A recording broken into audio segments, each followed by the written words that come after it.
Hello, Apple people. So this is a prototype keyboard Chord key set with two mouse buttons for the Apple II Plus, which was constructed using the schematic posted in GitHub. So these are your left fingers and your thumb, and Doug's system only used two of the three buttons on his mouse, and it's connected to the joystick socket of the Apple II Plus. Okay, so this is the prototype program written in AppleSoft for the demo for Kansas Fest, and I don't have a shift key mod on this machine, so I just hit enter. And now I can type using the Chord key set. So I'm going to press the thumb, and you'll see up at the right, you can watch what fingers I press, and the mouse buttons are on the left. So this is the left mouse. Oh, that's the left mouse, and that's the right mouse. So I've got them reversed.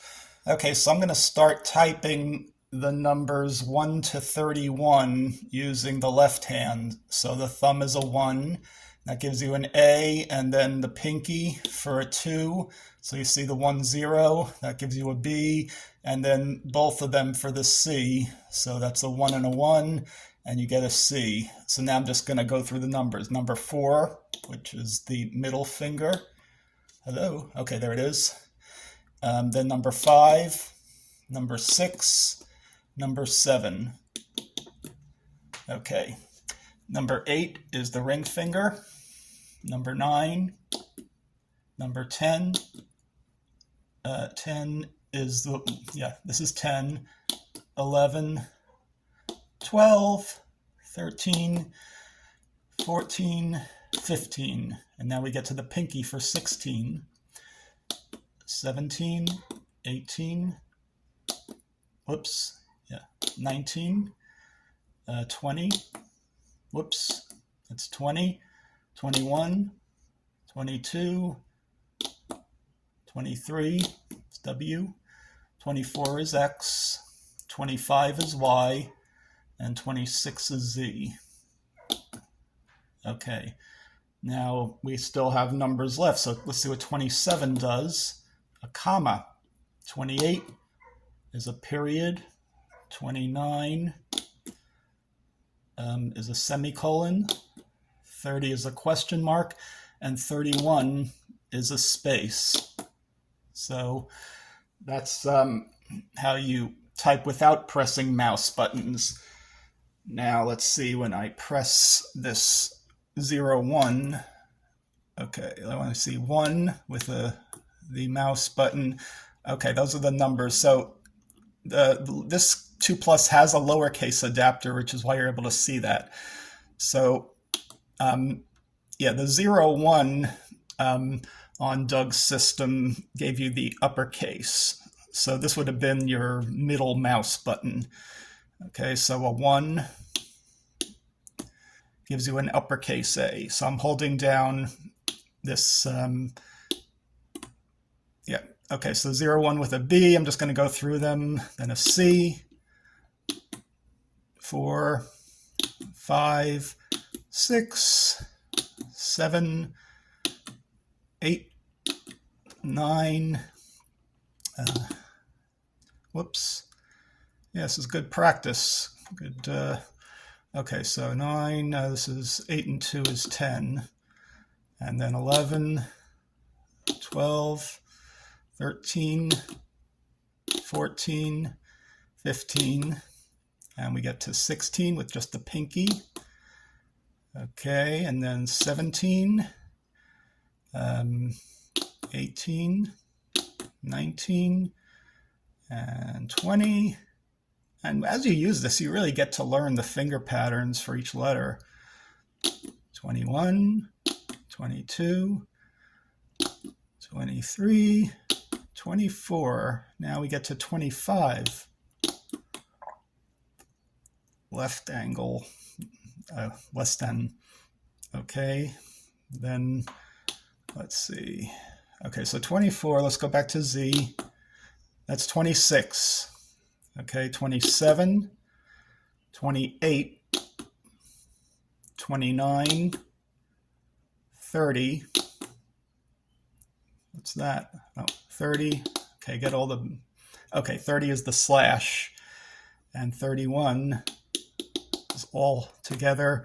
That gives you a tab. So you could see there are 3 tab stops here. Okay, now we'll go to the symbols, which is the right mouse button. It's showing as 1, 0 up here. Okay, so which is what you would press. So I guess this would be the left mouse button on Engelbart's mouse, because the right mouse button was used for selecting and dragging. Okay, do your own research to check on my facts here. Okay, so if we do this, let's do that again, okay, exclamation mark. Now, let's go through them. That was 1. Okay, so without that, you get the vertical bar. So that was my addition to this. So like this could be used in Unix. Okay, so let's see, a 1, a 2. Now the 2 is a quote in ASCII. Yeah, it's not the @ sign on our keyboards. Okay, 3 is a pound for hash. 4, $, 5%, 6 ampersand, 7 is apostrophe. That's the old 2+ mapped to a typewriter pretty well. So yeah, the keyboards changed over time. Okay, so now let's see. 8 was the left parentheses. 9 is the right parentheses, just like on a 2+ keyboard. And then 10 is the @ sign. Okay, then 11 is your plus. 12 is your minus. 13 is your star. 14 is your slash. Now notice it's the same slash that we saw in the uppercase, so slash is mapped in 2 different places. And then the 16 is the caret, the shift 6 on modern keyboards, and it was shift N on the 2+. Okay, that's your exponentiation operator in AppleSoft. And then 16, now we get into the numbers. So yeah, 0 is just a 16, 17, 18, 19, 20, 21, 22, 23, 24, 25, and 26. Okay, 26 is your equal. 27 is your left bracket. 28 is your right bracket. 29, oops, 29, gotta get all the buttons down, is your underscore. 30 is an alt. That was the escape key in Doug Engelbart's time. So you can do alt, alt, alt. Okay, that was 30, and 31 is your carriage return. So you're pressing 6 buttons to do carriage returns as you type, like that. Okay, now let's look at the functions in Doug Engelbart's system. So, okay, so what I did was create a destructive backspace when you just press the 2 buttons. So like say I typed in A, and then I do that, I could do a destructive backspace. Oh, I just pressed all of them to exit the program. That was my thing. Okay, let's do the functions. So show 1 level less is number 1 with both mouse buttons pressed. Show 1 level deeper. So think about an outline. This is where you're adding, this was his view spec where you could see like the first line of every paragraph. So he was able to do these functions just with the Chord keyset and mouse. So as he's looking at the screen, he could type these things like show all levels just by pressing those 4 buttons.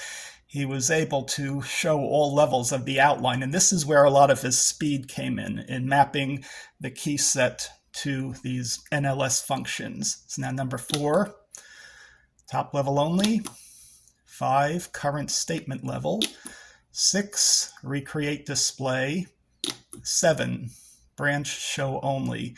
So what's interesting about this 6 is the letter F, and that's like a refresh. And then 7, yeah, branch show only. So these you have to do some research. There are NLS manuals out there that will explain these, and you have to put your mind back in 1970s mode. Okay, now the 8, G off. So G is branch show only, and to turn G off, you type in H with the 2. So really you're mapping your memory of these letters and numbers to these commands. So it's sort of mnemonic. Okay, let's go through number 9, show content past. 10, I or K off. These are funny. Show content failed was, let's see, 8 and 11. And 12 is show plex only. 13, show statement numbers. 14, hide statement numbers. 15, frozen statement windows. 16, frozen statement off. So these are like letter pairs. And so that was like O is frozen statement windows and P is frozen statement off. So in your mind, you're mapping the P to the pinky for number 16. Now let's see, Q, which is 17. Okay, one line more. 18, one line less. 19, show all lines. 20, first lines only. 21, inhibit refresh display. 22, normal refresh display. Okay, and then let's see, 23. Yeah, 23, all lines, all levels. That's the W. And then X, 24, one line, one level. 25, blank lines on, or Y, and Z, blank lines off. That's how you got more real estate on the screen for your text. Okay, so we went through A through Z, and then you got to think, okay, after Z, 26, 27. Okay, so now I got my curly braces. So some things were unmapped. So let's see, 27, 28 for right curly braces. You're going to put JSON in here. Let's see, 29 is your backtick. Uh-oh, we're getting into Linux execution here. Uh-oh. And now let's see, 30, center dot. I have no idea what that means. Maybe it's for centering your text. And 31 exits the program. So this is available for anyone who wants to play and build. It'll work on other Apples. This was just a little fun prototype to start imagining how Doug did what he did.